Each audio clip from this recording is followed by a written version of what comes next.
Salut à tous, je m'appelle Antoine Caron et je suis heureux de vous accueillir sur cette chaîne dédiée à la pêche. Ici, je partage des astuces sur la pêche, le choix des appâts et des leurres, et j'aide également les débutants. Abonnez-vous pour rester toujours au courant. Et maintenant, passons au sujet du jour. Bonjour à tous.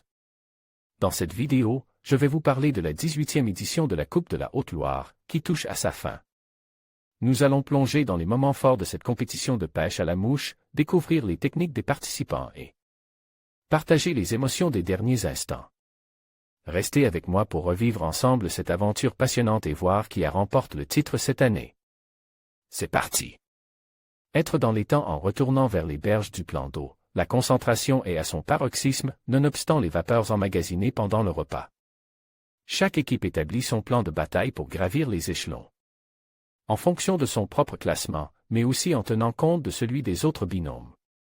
En nous dirigeant vers le poste 13, Mario et moi répétons nos consignes, un poisson par manche minimum, mise à elle épuisette par l'équipier obligatoire.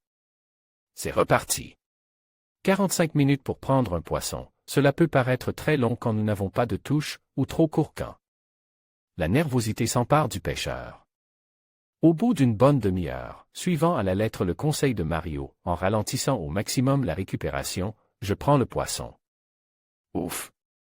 Nous sommes dans les temps. Au poste numéro 2, c'est Mario qui réussit à en décider un, que j'empoche prestement. Pendant la 7e manche, la chance nous abandonne. Nous marquons un nouveau capot, mais il apparaît clairement que, du code des poissons, l'heure n'est plus propice à l'activité ou à la fantaisie.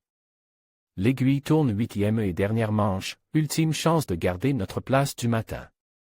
L'espace est plaisant et dispose d'une avancée partagée avec l'équipe voisine. Mario, toujours aussi persévérant et attentif, s'installe à la pointe du poste et tente d'allonger le shoot pour dépasser les lancers des concurrents de droite. Personnellement, je me tiens sur la gauche, dans l'anse, où je côtoie un tout jeune pêcheur, nouvelle recrue du club Mouchetanquois. Le petit gars pêche proprement en variant méthodiquement deux techniques différentes. Je monte un ultime booby noir. Quelques menus gobages apparaissent vers la ligne fatidique des 30 mètres. L'aiguille tourne. Il se prend de rares poissons sur des quais éloignés. Mario et moi, rien, pas un soupçon de touche. Le jeune écolier relève sa canne brusquement. Rate. Il relance prestement. Rebelote. Cette fois, son coéquipier s'empresse avec elle d'épuisette. Je cours mesurer leur prise et note 35 cm sur la feuille. Nous, toujours rien. Comptant sur un regain d'appétit ou de peps détruite, j'allonge la soie au plus loin. Posée correcte.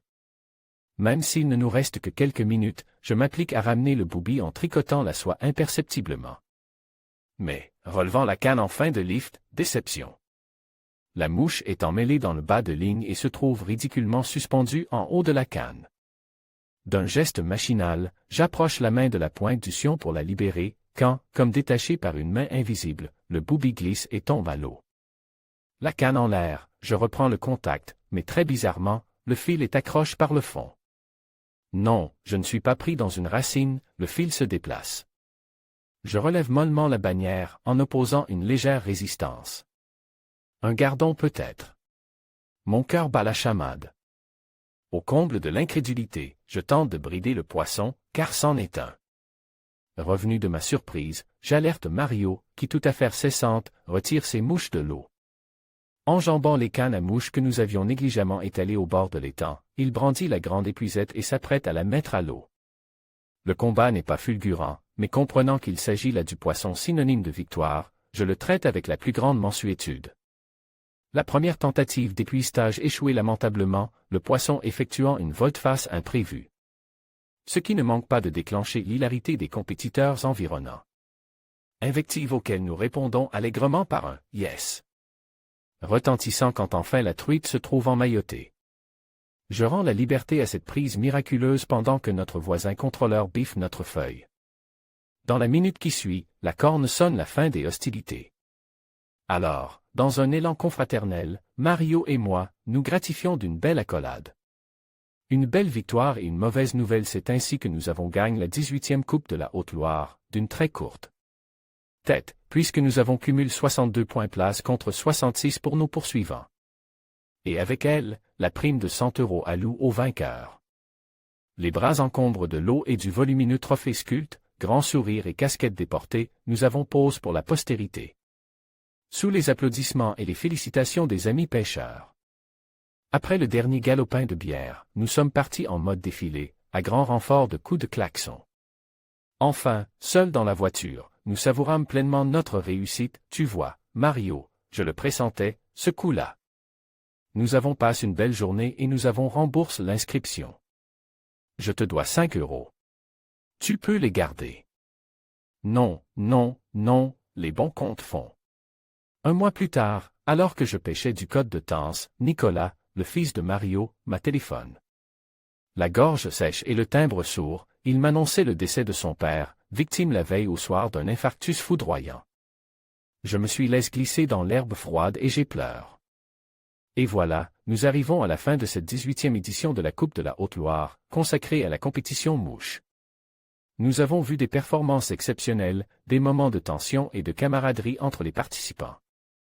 Merci à tous les compétiteurs, organisateurs et bénévoles qui ont contribué à faire de cet événement un succès. Nous espérons vous retrouver l'année prochaine pour de nouvelles aventures et de nouveaux défis. À bientôt.